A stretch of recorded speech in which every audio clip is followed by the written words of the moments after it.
Aceh Explore menampilkan halaqah dari Masjid Raya Baitur Rahman Banda Aceh. Subscribe, komen, like, dan share. Mari kita sampaikan kepada baginda Rasulullah sallallahu alaihi wasallam.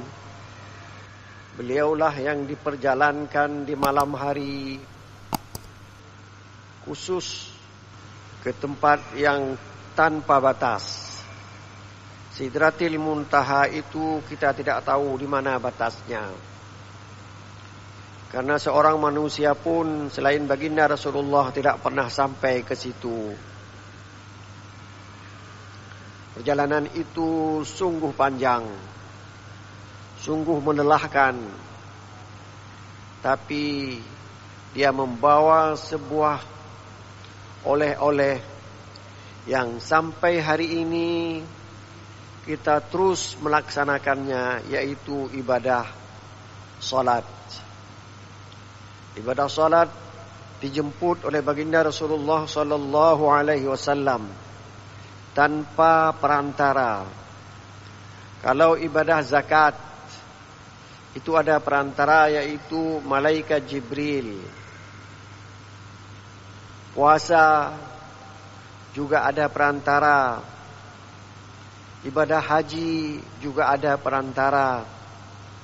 Sementara ibadah salat disampaikan langsung oleh baginda Rasulullah oleh Allah Subhanahu wa taala kepada baginda Rasulullah sallallahu alaihi wasallam. Itulah sebabnya Rasulullah sangat menjaga sebuah kewajiban yang diberi nama dengan ibadah salat. Kalau kita mendengar ceramah para penceramah, dikatakan sebelum terjadi peristiwa Isra dan Mi'raj, terjadi sebuah tahun yang penuh dengan kesedihan, diberi nama dengan Amul Huzni, tahun yang penuh dengan kesedihan. Kenapa sedih baginda Rasulullah sallallahu alaihi wasallam? Pertama, istrinya yang tercinta, yang selalu membela suaminya, bernama Khadijah Al-Kubra, dia dipanggil pulang oleh Allah Subhanahu wa taala untuk memperoleh balasan yang telah disediakan oleh baginda oleh Allah Subhanahu wa taala. Dia diminta pulang oleh Allah Subhanahu wa taala untuk mendapat balasan, karena dianggap sudah cukup apa yang telah dia kerjakan itu. Kedua, Abu Talib yang selalu menjaga keselamatan kemanakannya Muhammad dari rongrongan orang Quraisy, dia pun telah tiada. Sehingga ada ulama yang mengatakan terjadi Isra dan Mi'raj untuk menghibur baginda Rasulullah sallallahu alaihi wasallam. Karena dua peristiwa yang besar ini. Sementara pendapat para ulama yang lain mengatakan peristiwa Isra dan Mi'raj tidak lain adalah untuk mewajibkan ibadah salat kepada umat Nabi Muhammad sallallahu alaihi wasallam. Kedua-duanya dapat kita terima, dan marilah kita menjaga salat kita. Jangan sampai hari ini ada salat, besok tidak ada, lusa ada lagi dan sebagainya. Tidak boleh demikian. Salat itu harus terus menerus menyertai orang Islam. Inilah harapan kita bukan saja kepada para pendengar, juga para pembicara, supaya selalu memperhatikan ibadah salat yang kita laksanakan sehari 17 rakaat itu. Hadirin yang berbahagia, sekarang kita telah sampai kepada ayat yang berbunyi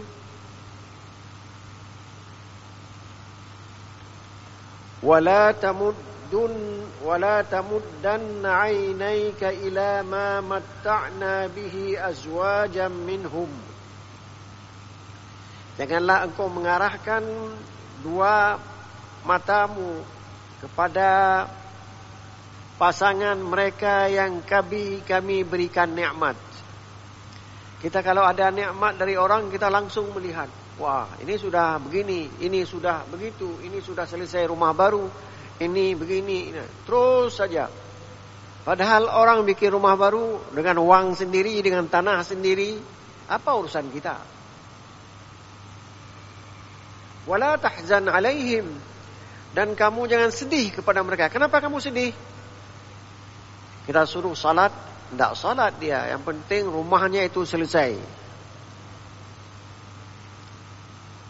Disuruh keluarkan zakat, tidak dikerjakan.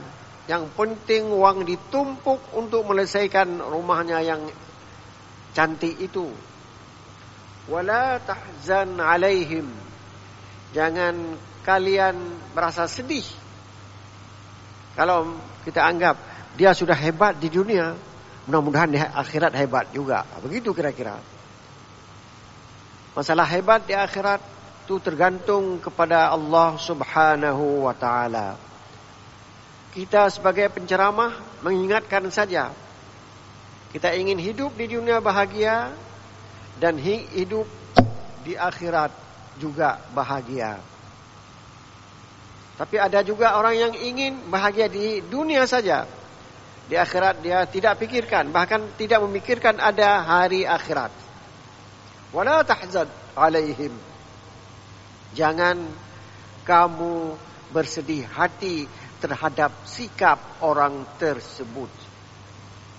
Wakhfid janahaka lil mu'minin, rendahkanlah sayapmu kepada orang-orang yang seiman denganmu. Kita lihat orang yang datang ke masjid, dituntut yang kali Honda nyancit.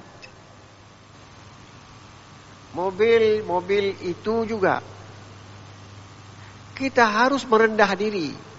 Jangan kita bilang, hai, penejak ke motornya tapi. Tidak boleh. Itu rezeki Allah yang diberikan kepada orang tersebut. Dan kita menghormati orang yang seiman dengan kita. Dia bahagia di dunia, insya Allah bahagia di akhirat kelak. Wabtaghi fima ataka Allahu ad-daral akhirah. Carilah bahagianmu di negeri akhirat. Wala tansa nasibaka minad dunya, dan jangan lupa pula bahagianmu di dunia ini. Kamu juga punya bagian di dunia ini. Jangan kita berikan kepada orang lain saja. Kita tidak mau. Yang penting kita di akhirat. Ya, di akhirat juga penting, di dunia juga penting. Berapa sedih kiranya kalau kita mau pergi ke masjid, kita jalan dengan sepeda, kemudian datang mobil yang cepat, kencang, sehingga air terpercik ke badan kita. Kita kalau sanggup juga beli mobil seperti orang tersebut. Wakhfid janahaka lil mu'minin, rendahkanlah sayapmu, rendahkanlah tindakanmu kepada orang yang sesama dengan imanmu. Rasulullah pernah ditegur karena dia waktu Abdullah bin Umi Maktum datang bertanya, dia dahulukan orang Quraisy dulu. Allah menegur Nabi Muhammad sallallahu alaihi wasallam, orang beriman jauh lebih hebat daripada orang yang tidak beriman. Azan jauh lebih hebat daripada orang yang tidak berazan. Kita tidak boleh mengomentar azan dengan macam-macam. Jangan-jangan nanti kita termasuk orang yang harus bertaubat. Hadirin hadirat yang berbahagia. Dan katakan, kalau orang semuanya tidak mau lagi ikut dakwahmu, kita berdakwah, kita berikan ceramah sesuai dengan kemampuan yang ada pada kita, lantas orang tidak mengambil pusing, pegahnya tapi. Rasulullah disuruh mengatakan, waqul inni anan nadhirum mubin. Katakan Muhammad, saya ini orang memberi peringatan yang nyata. Kalau ini yang dikerjakan, pasti akan masuk ke dalam neraka. Ini saja yang diingatkan. Kita tidak akan mengambil tangan orang itu. Jangan begitu, jangan tidak. Kita mengingatkan saja orang tersebut. Apa saja yang kau kerjakan itu salah adanya. Dan anak kita harus ingatkan. Orang itu sudah berbuat demikian. Kamu tidak boleh berbuat seperti orang tersebut. Wa qul inni anan nadhirum mubin.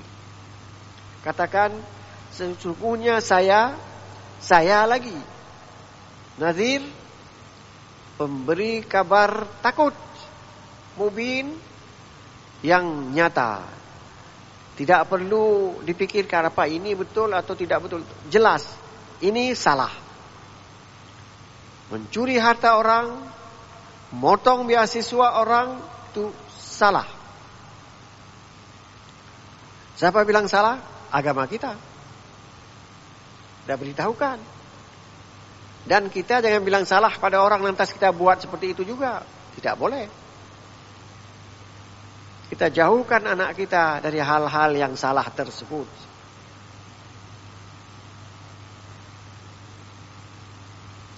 Ini perlu kita ingatkan kepada anak kita dan saudara-saudara kita.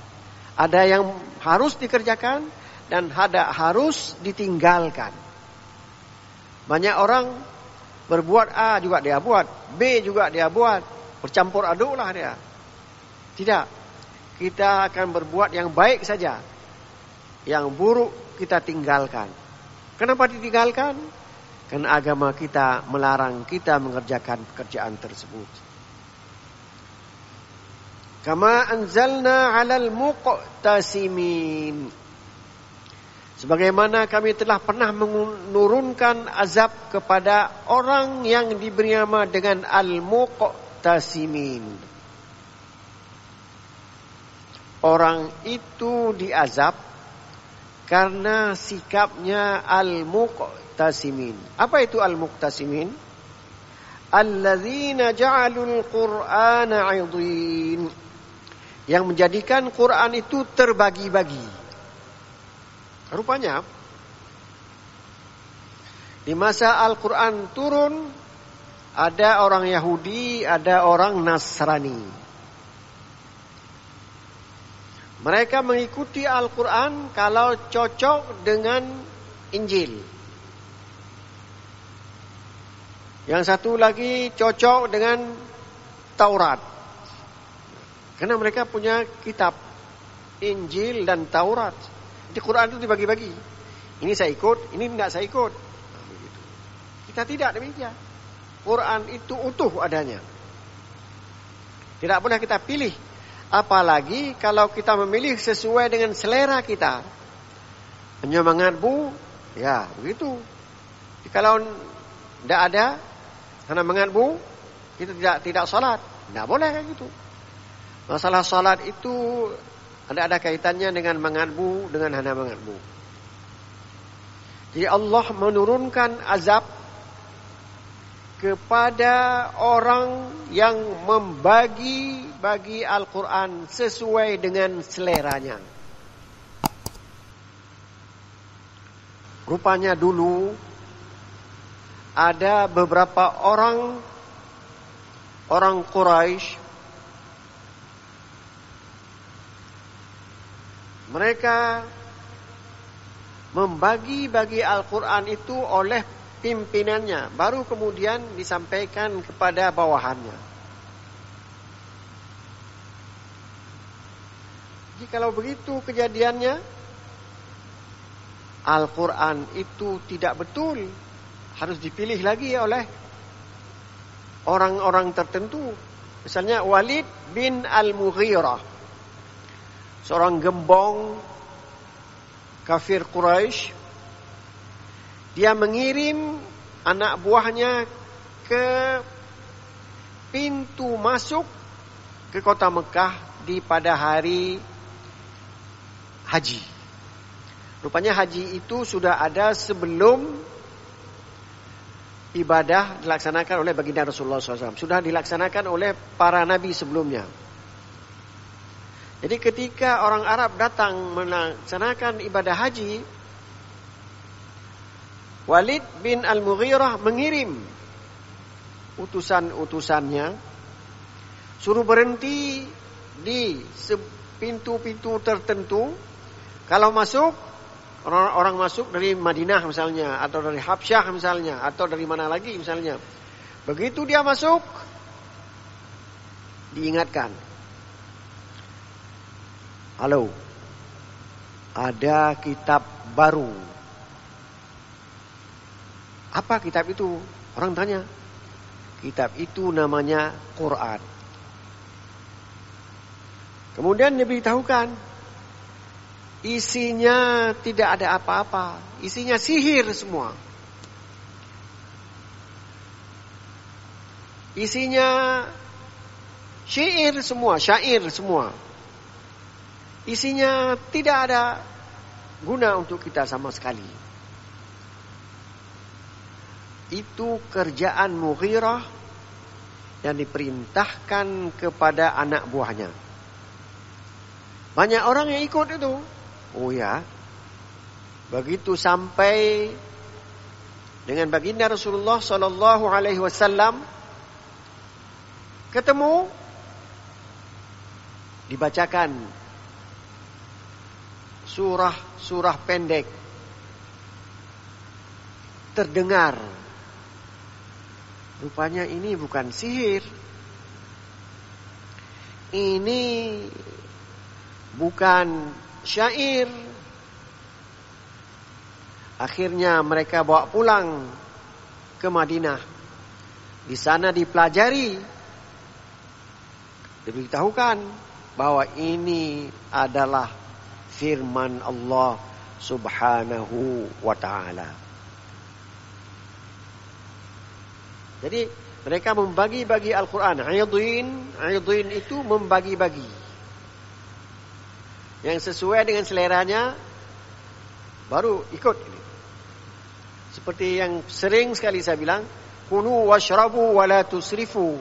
Makan, minum, jangan berlebihan. Semua orang setuju tu. Kalau kita bisa makan, minum sesuai dengan kebutuhan kita, tidak lebih, kita tidak perlu pada obat. Demikian kata dokter. Tapi begitu dikatakan aqimus shalah wa atuz zakah, mulai mereka tidak mau. Uang saya cari, kemudian saya keluarkan lagi, habislah umur saya. Orang lain duduk-duduk begitu saja. Mereka tidak belajar betul-betul. Apakah dengan zakat itu orang bisa kaya? 2,5. Itu zakat. Sedikit. Jadi dia harus pelajari dulu.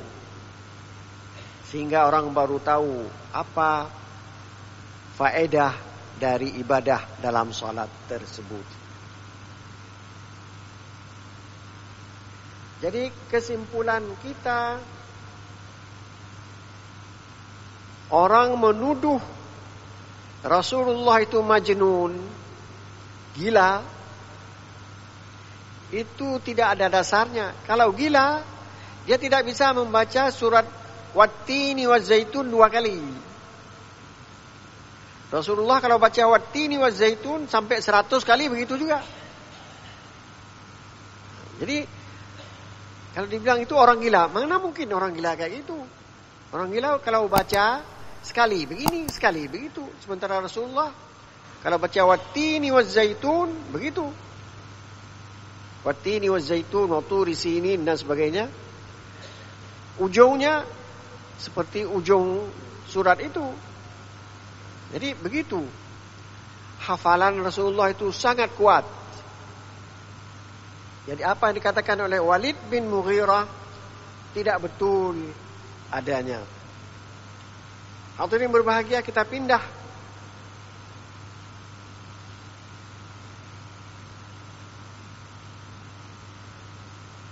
Kalau di surat Asy-Syu'ara ada ayat mengatakan, Inna rasulakum alladhi ursila ilaikum lamajnun. Begitu keras mereka mengatakan. Rasul yang dikirim kepada kamu itu gila semuanya. Beranikah mereka mengatakan demikian? Karena memang tidak ada pikiran yang betul. Dituduh begitu saja. Sekarang ayat 92. Fawarabbika lanas'alannahum ajma'in. Demi Tuhanmu. Tuhan bersumpah lebih banyak dengan ciptaannya. Wattini, demi buah tin. Wal fajri, demi waktu fajar. Wadduha, demi waktu duha. Wal laili, demi waktu malam. Kecuali ini, fa wa rabbika, demi Tuhanmu. Dia bersumpah dengan nama dirinya sendiri. Lanas'alannahum ajma'in. Semua apa yang dikerjakan oleh mereka menentang ajaran Allah, itu akan dipertanyakan nanti. Allah tidak akan memaafkan. Padahal di ayat lain Allah pernah mengatakan, kalau dia tidak tersinggung, dia mungkin memaafkan hambanya. Apa bunyinya? Fayauma idzin la yus'alu an dzambihi insun wala jan. Pada hari itu manusia dan jin tidak dipertanyakan lagi. Silakan masuk. Tapi kalau mereka yang mempersoalkan ini, fa wa rabbika lanas'alannahum ajma'in. Demi Tuhanmu, kami akan pertanyakan mereka semuanya tentang apa yang mereka kerjakan itu. Amma kanu ya'malun, dari apa yang mereka kerjakan itu. Jadi ada pekerjaan yang membuat Allah maha marah. Dia akan mempertanyakan, kenapa kita bersikap demikian? Sementara yang lain sudah diketahui bahwa manusia ini suka bersikap macam-macam. Ini maafkan saja, itu anak-anak kecil, sudahlah. Jadi ada beberapa hal yang musyrik yang tidak mungkin dimaafkan. Fa wa rabbika, demi Tuhanmu, lanas'alannahum ajma'in. Orang yang sesat dan menyesatkan itu dipertanyakan. Dia sudah sesat, tidak cukup dia sesat. Dibilang sama orang, kamu harus sesat seperti saya juga. Ad-dhalla wal mudil, wat-tabi'a wal matbu'. Yang ikut, yang diikut, itu bertanggung jawab. Jangan bilang sama orang macam-macam. Karena kalian sudah tersesat, berupaya supaya orang sesat seperti kamu. Lantas hadirin berbahagia, kita sambung ayat selanjutnya. Fasda' bima tu'maru wa a'rid 'anil jahilin. Sampaikanlah dakwah dengan terang-terangan. Semula Rasulullah menyampaikan dakwah sembunyi-sembunyi di rumah Darul Arqam. Sampaikan sembunyi-sembunyi. Bahkan satu malam Umar bin Khattab mendengar ada orang baca Quran di rumah adik perempuannya. Dia datang. Ditanya apa yang terjadi. Itu bacaan Al-Quran masih disembunyikan. Sekarang fasda' bima tu'mar. Sampaikan dengan terang-terang. Baca Quran. Wa a'rid 'anil jahilin. Dan berpalinglah dari orang. Wa a'rid 'anil musyrikin. Dan berpalinglah dari orang-orang musyrik. Apa selalu kita pertimbangkan mereka? Banyak kita mempertimbangkan mereka. Mereka entah mengatakan kita apa-apa ini. Seolah-olah kita ini hidup untuk mempertimbangkan orang musyrik itu.